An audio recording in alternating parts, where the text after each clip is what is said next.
Hola, ¿qué tal? Bienvenidos a DC Comic.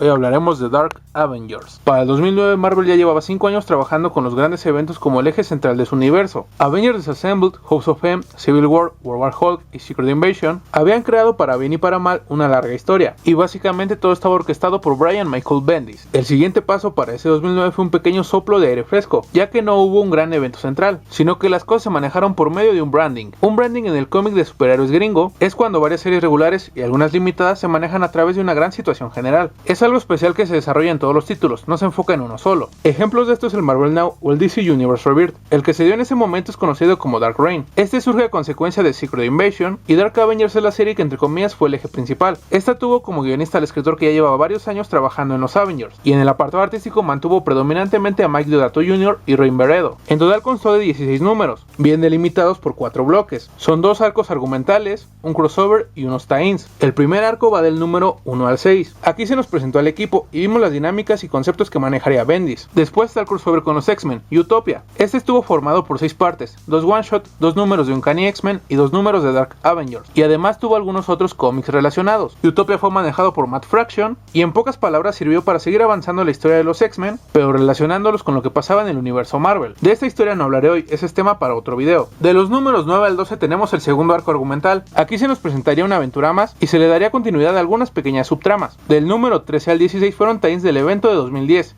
Siege.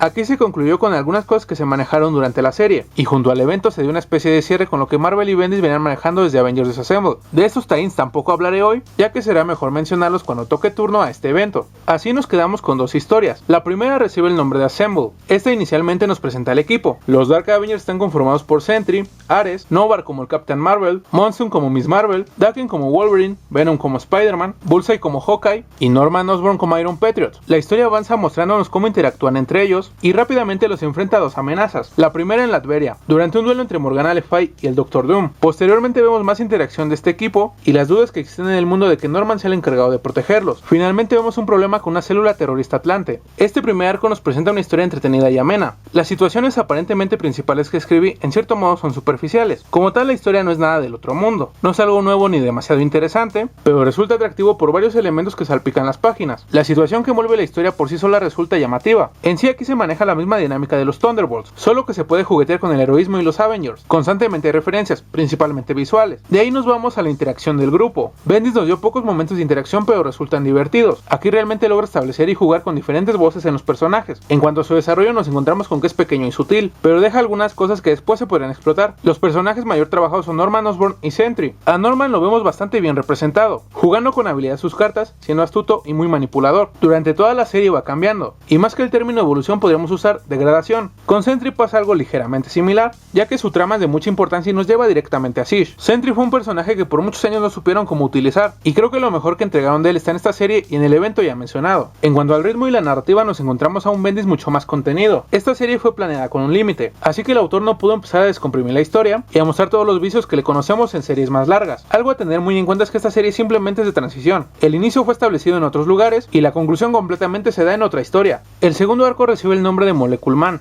Esto desgraciadamente ya es un poco spoiler, pero como ya dije la historia realmente no es muy trascendente. Lo interesante son los elementos que la van rodeando. El número que abre el arco indaga con especial interés en Ares, le da un ligero desarrollo y nos lo acerca como lectores, y más adelante comprenderemos por qué. Después entra directo a un conflicto con Molecule Man, y eso desata todo lo que viene para Norman y Sentry, y casi de inmediato nos catapulta a Siege. Esta historia resulta bastante agradable. Molecule Man es un personaje curioso, comenzó siendo una estupidez y hoy en día es un simple instrumento de escritor. En estos números eso se refleja perfectamente. En resumen, esta es una serie buena a secas, muy entretenida y que funcionó bien como transición. La idea por sí sola tenía mucho más potencial que dar, pero lo que entrega es aceptable. Pasando al dibujo, Mike Deodato es un artista bastante conocido. Encontramos su trabajo en historias como una etapa noventera de Wonder Woman, un cómic llamado Glory publicado por Image, etapas en Amazing Spider-Man, Avengers, Elektra y varias cosas más. Su estilo de dibujo generalmente siempre me ha gustado. Queda bastante bien para el género y es muy disfrutable. En esta serie nos regala grandes viñetas, tiene buena narrativa y fluidez. Por si fuera poco, los colores de Rain Beredo son muy buenos. Es un arte que le quedó como anillo al dedo a los Vengadores Oscuros. Tú dime en los comentarios qué te parece esta historia y todo lo que quieras. Sigue en This is Comic.